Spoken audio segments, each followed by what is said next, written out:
Բարի եւ օրհնյալ առավոտ, սիրելի հարազատներս։ Հիսուսի սուրբ անունով օրհնում եմ յուրաքանչյուրիս։ Հայր Աստված, բարեխոսում եմ ինձ համար, ամուսնուս համար, ընտանիքիս բոլոր անդամների համար, բոլոր հարազատներիս համար, ինձ հետևող լսող մարդկանց ու նրանց ընտանիքների անդամների համար, ամեն հայ մարդու համար եւ ամեն մարդու համար, Տեր, որ քո ողորմությամբ մեր հոգիները արթնացնես, մեր սրտերը կենդանացնես, արթնացնես, Տեր ջան, որպեսզի մեր սրտերը քեզ փնտրեն, որպեսզի մենք որոշենք մեր ազատ կամքով քեզ վստահել, քեզ ապավինել, որպեսզի չհամաչենք հավիտյանս, որպեսզի դու քո արդարությամբ մեզ ազատես, որպեսզի Հիսուս Քրիստոսի արյունով մենք մաքրվենք եւ արդարանանք։ Տերից խնդրում եմ, որ դու մեր հոգիները, սրտերը նորոգես, բացես, հասկացողություն տաս, որպեսզի մեր կյանքերը զորավոր Քրիստոս վեմի վրա կառուցենք, նրա մեջ արմատանանք, նրան հետևենք, որտեղ մեր փրկությունը Հիսուս Քրիստոսով է, որ դու մեզ փրկես։ Առաջնորդիր մեզ, Տեր, հովանի եղիր մեզ համար։ Ես քեզ եմ հանձնում իմ հոգին, իմ կյանքը, իմ ամուսնու հոգին, իմ ամուսնու կյանքը,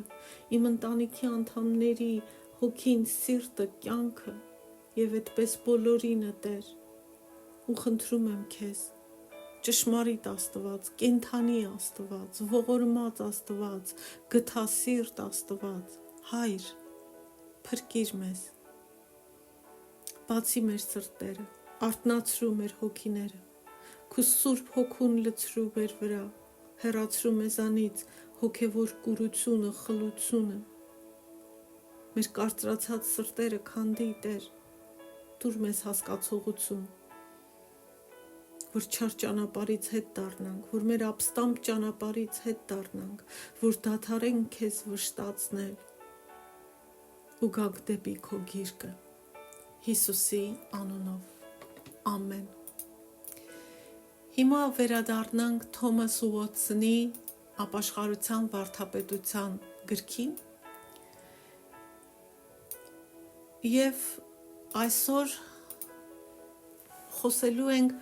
արդյոք խոստովանությունը ապաշխարության անհրաժեշտ բաղադրիչ մասն է, խոսելու ենք այդ մասին։ Նախկին դասերը խորհուրդ կտայի, որպեսզի լսեք, որովհետև ես վստահ եմ շատ օգնվեք եւ նաեւ կօգնի ապաշխարության գործում, որպեսզի ձեր ապաշխարությունը Աստծո առաջ ընդունելի լինի եւ կյանք փոխող լինի։ Կարող է լինել ապաշխարություն առանց խոստովանության։ Եկեք քննենք 4 տեսակի մարդկանց եւ իրավիճակներ։ Առաջինը՝ մարդիկ, ովքեր թաքցնում են իրենց մեղքերը։ Օրինակ, ինչպես Ռաքելը թաքցրեց իր հոր Լաբանի կուռքերը, որ գողացել էր իր հորից, ու իր ուխտին թամբի տակ դրել։ Կարդանք Ծննդոց 31-ի 34 խոսքը։ Ռաքելը վերցրեց կուռքերը, դրանք դրեց ուխտի թամբի տակ եւ նստեց դրանց վրա։ Շատերը նախընտրում են ծածկել, թաքցնել, ծածկադմբոց անել իրենց մեղքերը, քան թե խոստովանել իրենց մեղքերը ու բուժվել, ազատվել այդ մեղքերից։ Նրանք իրենց մեղքերի հետ անում են այն, ինչ անում են իրենց կուռքերի հետ։ Նրանց վրա քող են գցում, որ չերևա։ Բայց եթե նույնիսկ մարդը լեզու չունենա խոստովանելու, Աստված աչք ունի տեսնելու։ Այսինքն, որքան էլ մեղքերը թաքցնես, ձևացնես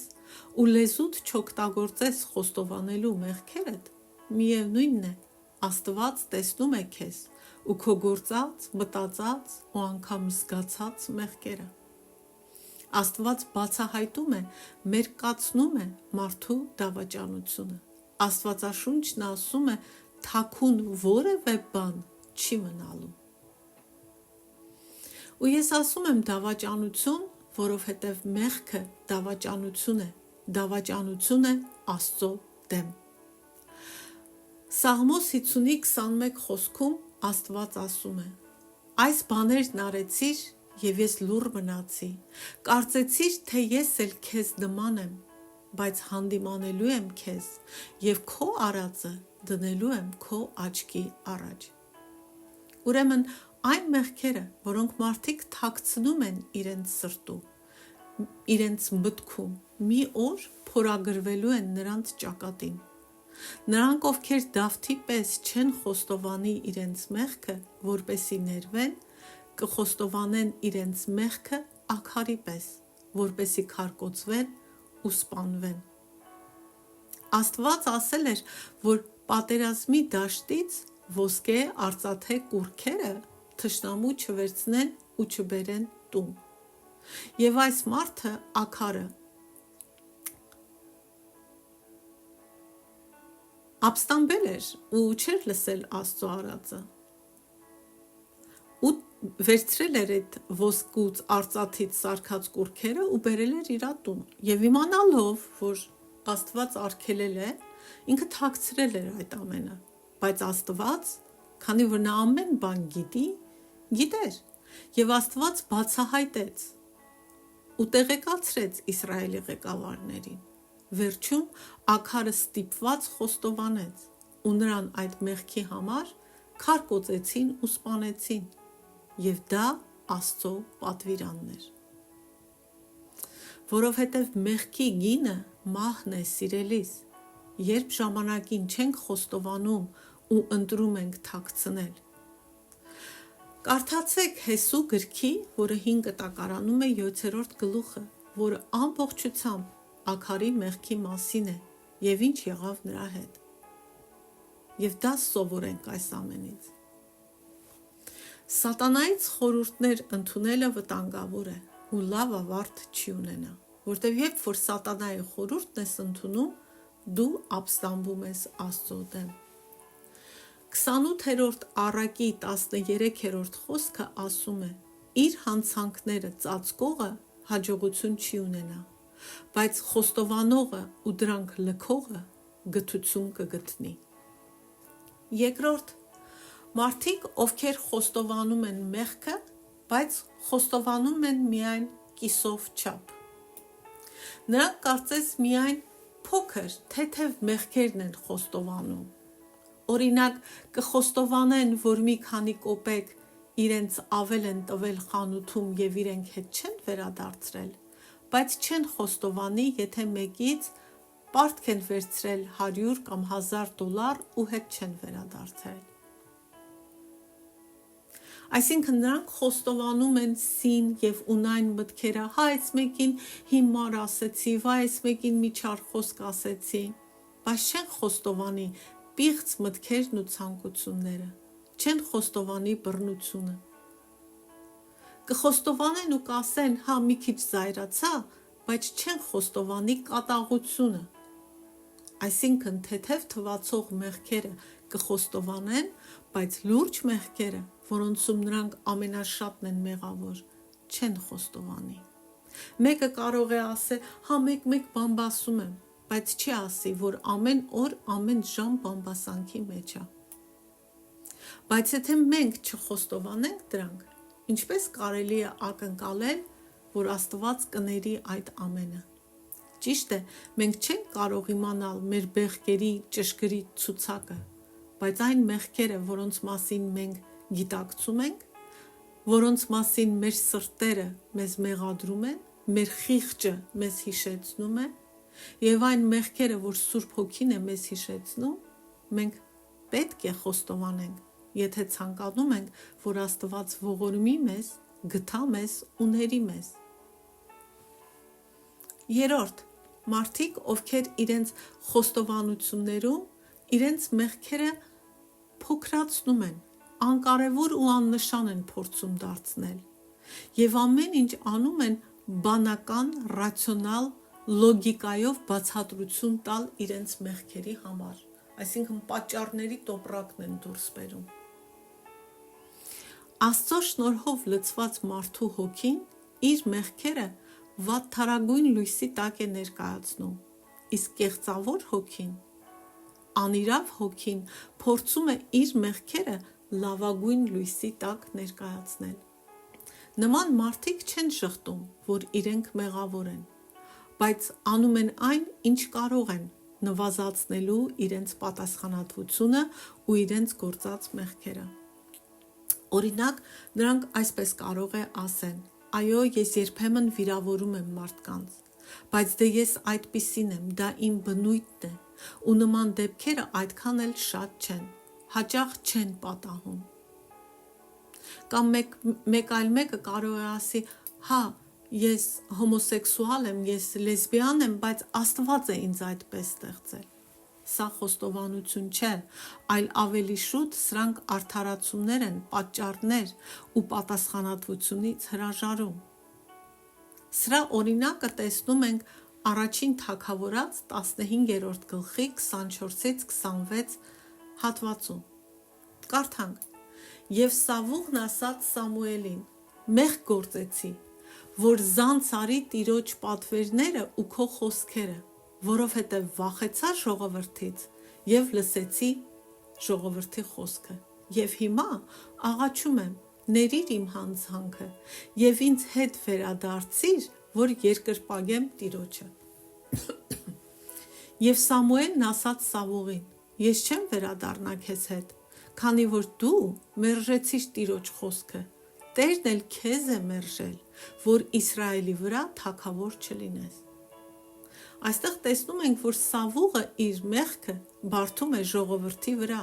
որ վախեցավ ժողովրդից։ Եվ բանը նրանում չի, որ ժողովուրդը սխալ բան չէր արել,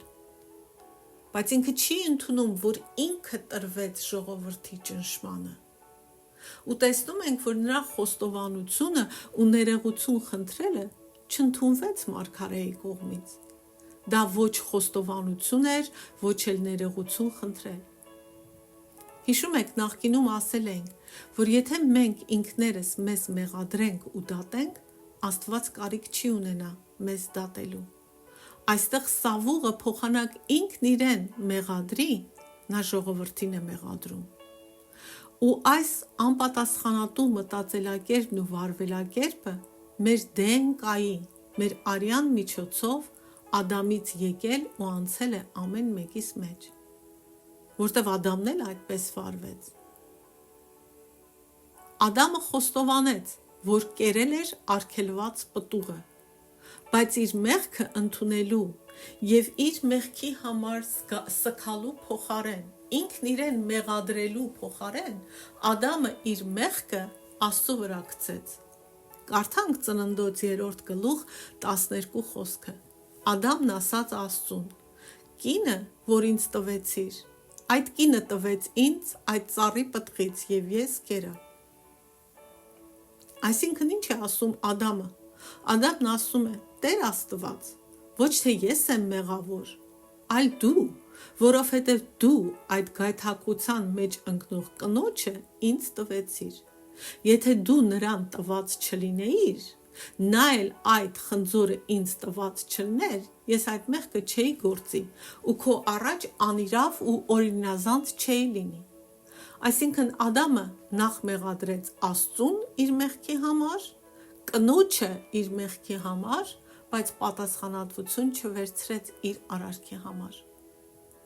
Մեղքը արդարացում չունի։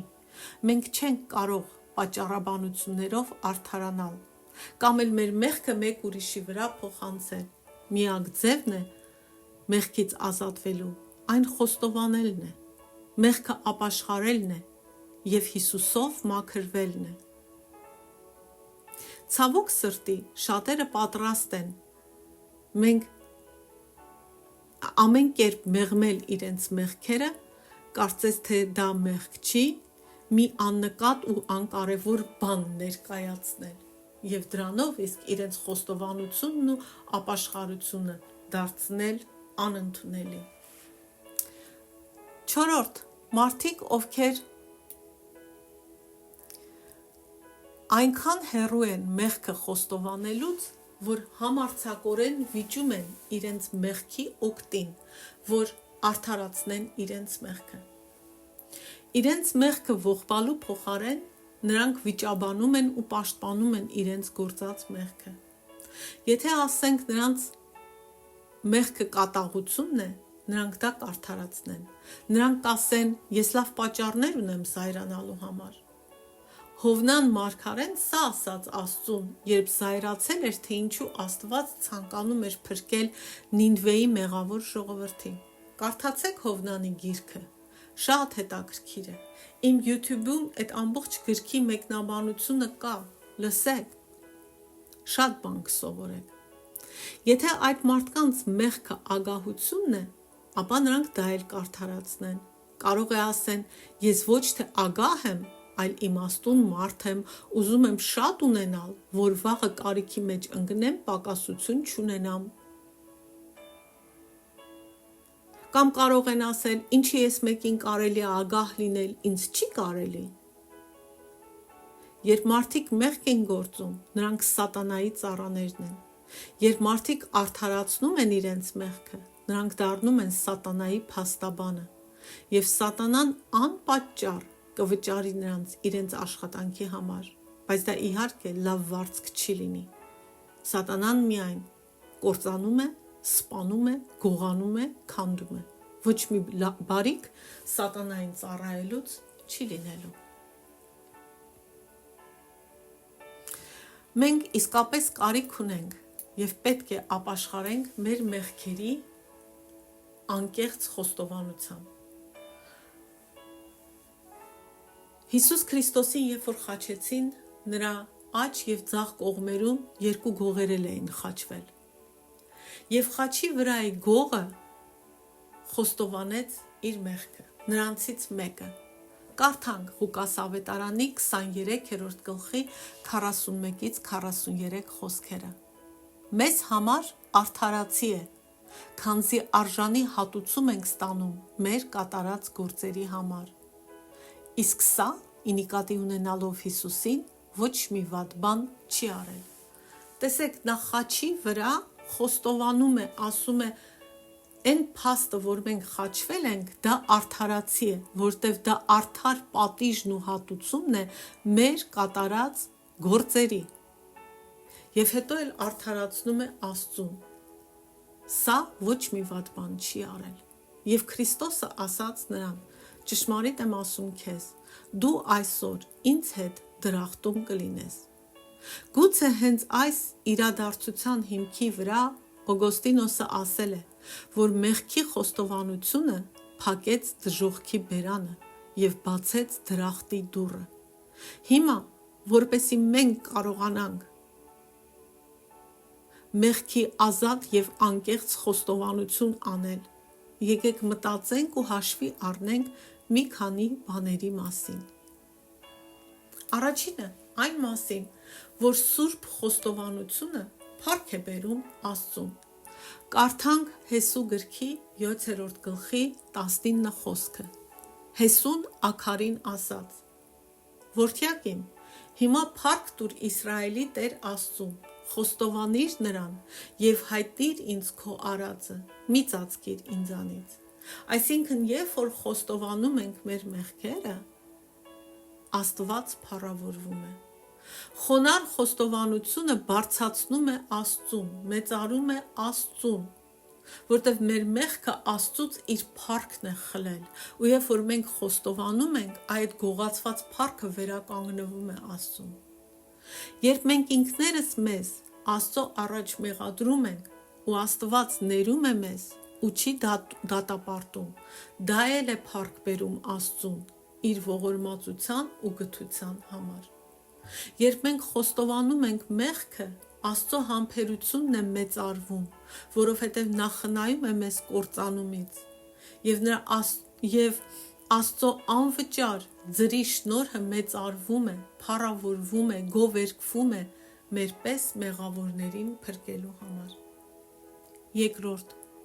խոստովանությունը մեր հոգին խոնարեցնելու միջոց է։ Նա, ով իրեն դժոխքի արժանի մեղավոր է համարում, հպարտության համար քիչ տեղ կունենա իր սրտում, իր հոգում։ Ինչպես մանուշակը նա խոնարհությամբ գլուխը կկախի։ Իսկական ապաշխարողը խոստովանում է, որ մեղքը խառնված է այն ամենին, ինչ անում է, եւ հետեւաբար ինքը պարծենալու ոչինչ չունի։ Նման մարդը խոստովանում է, որ Ադամից իր մեջ կա մեղավոր էություն, որ ինքը Աստծո ճանապարհով չի գնացել, այլ հակառակվել է Աստծուն։ Օվզիան թեև թագավոր էր, ճակատին բորոտություն ստացավ բարկանալու համար, որ նրան խոնարեցնելու համար էր։ Կարդանք Բ մնացորդաց 26-րդ գլխի 19 խոսքը։ Օվզիան բարկացավ եւ նրա ձեռքին էր բուրվառը, որ խունկ ծխի։ Քահանաների վրա բարկանալիս բորոտություն երևաց նրա ճակատին, քահանաների առջև, Տիրոջ տանը, խունկ ծխելու սեղանի մոտ։ Նույն կերպ Աստծո զավակը նույնիսկ երբ բարիք է անում, դեռ ընդունում է, որ իր բարիքի մեջ չարություն կա, որովհետև չարություն կա մեր էության մեջ։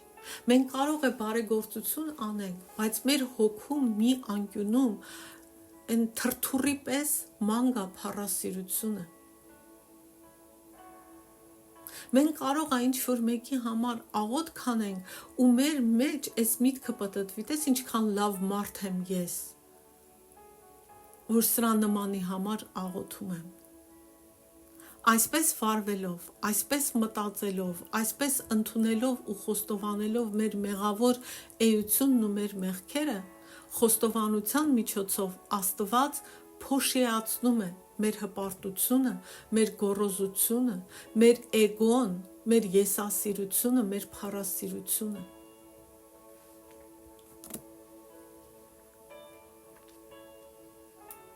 Երորդ, խոստովանությունը ազատություն, հանգստություն է տալիս խոստովանողի անհանգիստ սրտին ու հոգուն։ Երբ մեղքի զգացումը եռում է մեր խղճի մեջ, խոստովանությունը թեթևություն է տալիս։ Դա նման է թարախի պալարին, որը լանցետով բացում են ու թարախը դուրս է գալիս, մաքրելով հիվանդին, բժշկության սկիզբ բերելով հիվանդի համար, թեթևացնելով հիվանդի վիճակը։ Խոստովանությունը չորրորդ, խոստովանությունը դուրս է մղում, դուրս է շպրտում մեղքը։ Օգոստինոսը խոստովանությունը համարում է այն միջոցը, որ արատը չարիքը վտարում է մեր միջից։ Խոստովանությունը նման է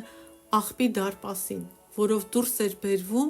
քաղաքի ողջ կեղտն ու աղբը։ Խոստովանությունը նման կեղտաջրերը դուրս բերող պոմպի նման է, որ դուրս է մղում մեղքերը, որպեսզի դրանք մեզ չխեղդեն ու չսպանեն։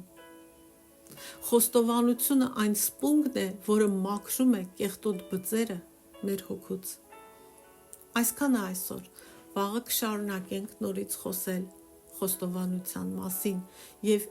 ինչ է անում խոստովանությունը մեզ համար։ Օրհնում եմ յուրաքանչյուրիս,